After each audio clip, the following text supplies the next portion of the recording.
रामचरितमानस में भगवान श्री राम ने सबरी माता को नवधा भक्ति का उपदेश दिया था, जिसमें सबसे पहले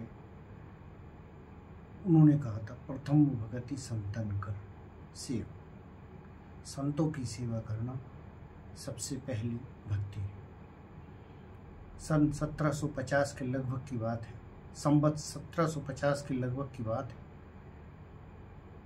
वृंदावन के पास एक समय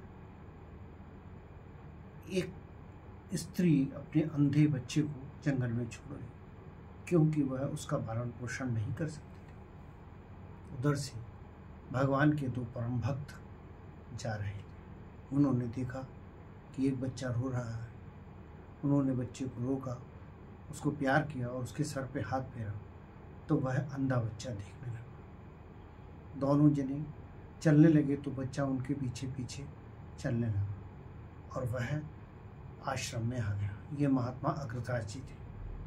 बच्चा उसी आश्रम में रहने लगा। महात्मा अग्रदास जी ने उसका नाम नारायण दास रखा।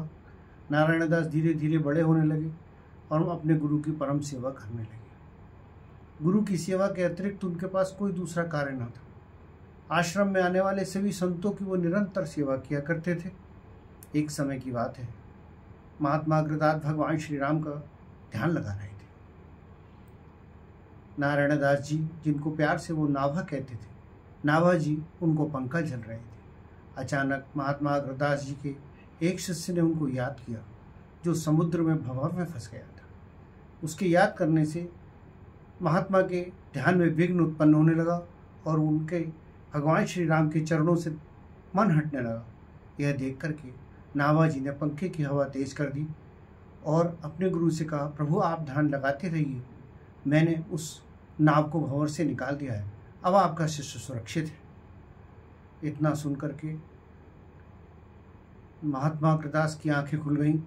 उन्होंने देखा कि उनका शिष्य उनके ध्यान के अंदर बैठा हुआ उनके शिष्य के ध्यान में जा पहुंचा है। इतनी उच्च गति को प्राप्त करने का क्या कारण है? जिस बच्चे ने कभी शिक्षा नहीं प्राप्त की, कभी भगवान का नाम न जपा हो, ऐसे कौन से इसने कार्य किए जिसके कारण ये आज इतनी उच्च गति को प्राप्त हुआ? तब उन्होंने देखा कि इसने संतों की सेवा बड़े निष्कपट भाव से की है। इससे इसको संपूर्ण ज्ञान प्राप्त हो गया है और इसको परमात्मा का सानिध्य प्राप्त हो गया। तब उन्होंने प्रसन्न होकर नाभा जी से कहा कि मेरी कृपा से तुम एक ग्रंथ लिखोगे जिसमें भगवान के भक्तों का वर्णन करोगे।